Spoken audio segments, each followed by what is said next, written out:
Yo, book nerds! Today we are going to talk about some of the most challenging books that I have ever read. And the reason I want to talk about this is because I kind of want to help break down this idea that non-readers have about readers. There's often this misconception by people that don't enjoy reading or people that struggle with reading, that us readers, we just get it all the time, that we don't struggle, that reading is just easy for us, and that is not the case. Readers struggle, and we struggle through books sometimes, and it's not always very easy, but we push ourselves and we don't let it discourage us, and we keep going. And so I want to kind of break that misconception. So I want to talk about some of the most challenging books that I have ever read in my life. Right off the bat, I want to start with Shakespeare. I have always struggled with the language in Shakespeare, but I love Shakespeare. I think he has beautiful, beautiful plays, beautiful sonnets, and I just keep going with him even though he's challenging for me. And I have found that these Folger editions have been great for me when I'm reading him, and they have great notes and great scene summaries, so I really like these. But these have always been a struggle. Shakespeare does not come easy for me. Then I want to talk about Plato's The Republic. I read this when I was in undergrad, and this was the first book that I read when I was in college, and it was a lot. I feel like if I reread it now, I would do better with it because I have more experience under my belt now. I've read some more ancient classics, but this was hard for me. This is philosophy, and there's just a lot of concepts that he talks about, and it's just hard. Like, I don't know how else to describe it. It's just hard. I think it helped that I was reading this for a class, so there were supports from my professor. We had discussions in class about it, so that made it a little easier for me. But this was definitely hard. And especially if you're not used to philosophy, it's a challenge. Yo, book nerds, editing Jordan interrupting here. Sorry for the shakiness of the video, but I don't feel like setting up my tripod again or my lighting.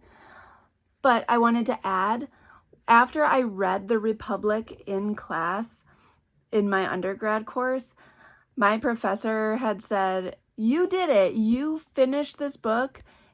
Keep it as a badge of honor on your bookshelf." And like, just the fact that my professor said that like changed the way I was thinking about the books on my shelves. Like, each one, not just the hard ones, but each one is a badge of honor. I have read these.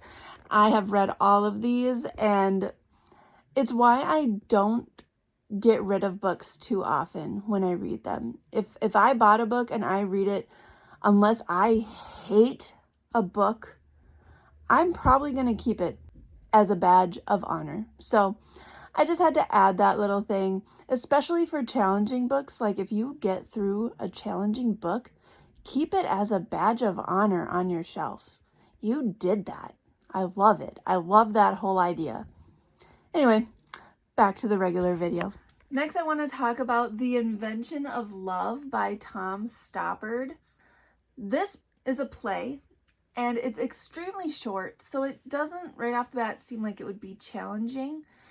And the reason that this is challenging is kind of different than the others. This is challenging because there is so much background knowledge that you need before you read this. There is an entire list of books I could give you that you need to read before you either read or watch this play, or you will not understand it at all. And so this was challenging because it was a lot of work. I had to do so much like research and gaining background knowledge just to be able to read this. And I did this for a class in undergrad. I don't remember the name of the class at the moment. But basically it was about literature behind literature, which I am always fascinated by. But this is definitely a very complex play. I plan to do a whole video about this play and all the stuff that you should read before diving into this. But this was a lot for a very short play. Hi, it's me again. This video's a mess. I'm sorry for that.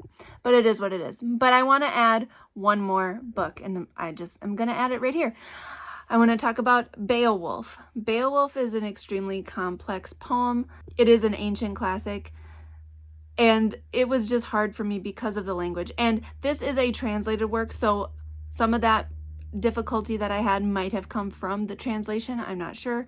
I haven't read any other translations, but this was a challenge, but it was definitely worth the struggle. And Beowulf is part of Tolkien's inspiration for The Hobbit and Lord of the Rings, so I definitely felt like it was worth trying to read this. And it was a good story that I got out of it. If you're a fantasy lover, you might want to check it out. All right, I will stop interrupting my own video now. Up next, we have Contemplative Prayer by Thomas Merton. This is a religious book about prayer, but this was way more challenging than I ever expected it to be. If you're not religious, first of all, if you're not a Catholic, this will be extremely hard for you because Thomas Merton is a Catholic monk, and he kind of assumes that you know a lot about the Catholic faith. And while I am Catholic, I don't know much about monks, and I don't know much about religious life in general. Like, I know the basics, but I'm not a priest or a brother or a sister or anything like that. I'm not a nun. So, like, I didn't know much about his order, first of all, and I didn't know that this would be so in-depth and challenging if you didn't know much of the background. So when I was reading it, I was kind of backtracking and looking things up about him and trying to learn some more while I read. I had to take this extremely slowly. It's very short, but it took me a long time to get through. There's some very deep topics that he covers, and it's just a lot. It's kind of like going back to Plato's Republic, like with the philosophy. Like, this is like a religious mindset. It's a lifestyle, and it's just a lot to kind of wrap your head around especially if you're not familiar with such things.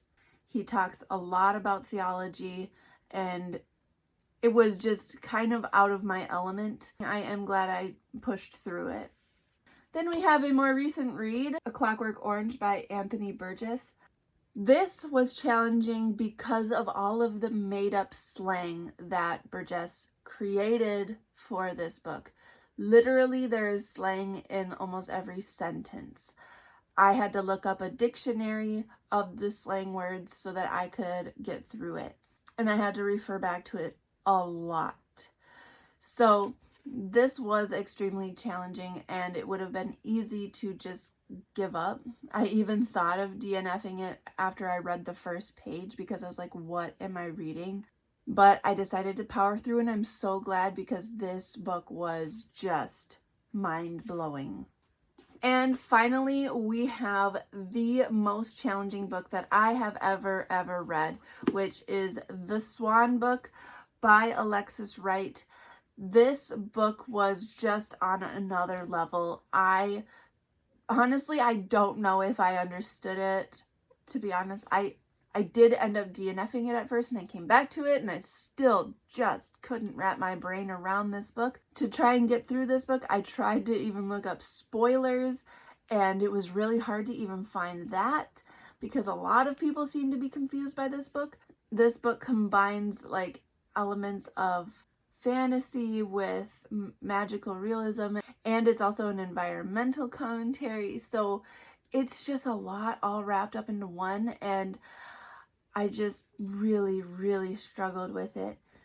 And sometimes the language reminded me of like old classic literature. It was very flowery, but then all of a sudden it would switch and be like super modern. You'd have this super flowery older language, and then all of a sudden the author would be like, "What's up, bro?" And it was like, whoa, what? This book just, yeah, it was a lot. But that being said, I was so intrigued by it, and I probably will reread it at some point because I just know that there's more to it than what I understood, and I want to know. I want to understand. I want to unlock those secrets that this book holds. So there you have it. Here are all of the most challenging books that I have ever read. I have read more Shakespeare than these. These are just the only physical copies that I currently own. So these are the most challenging books that I have ever read, and I encourage you to try them. I think that we only grow as readers if we push ourselves. So I encourage you to pick one of these up and give it a go. Let me know in the comments what your list would be for your most challenging reads. Because if we don't struggle a little bit, we won't grow as readers. Like we can't just always read in our comfort zone or we will never grow. That's how you become a better reader, is by stepping out of your comfort zone a bit, pushing yourself, pushing your limits. And so I just wanted to show that someone who loves reading and has read her whole life and has read hundreds and hundreds of books doesn't always get it. I struggle too, and I am challenged, and I like it. It's like an obstacle to get over, and I feel so accomplished once I do. So let me know your most challenging reads. And let me know if you have read any of the ones that I talked about here and if you agree or not. Like, were they challenging for you? Everyone has different standards for what's challenging for them. So what's challenging to me may not be challenging to you. What's challenging to you may not be challenging to me. Right now, I am reading the Iliad by Homer, and while I currently would not put this on my most challenging reads list, it is a slight step up from like modern novels that I read typically. Like, this is more challenging than a lot of other books.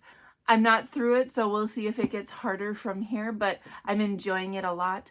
And ancient classics are just going to be more challenging than modern, obviously. And I'm always going to be looking for more books that challenge me, that push me. And so this list will probably grow in the future. And if I reread some of these and they're not as challenging, then they might fall off of this list because, again, our skill levels are always growing and changing as we get more experience. That's all I have for you guys today. Hit that like button and subscribe. Thanks for talking books with me.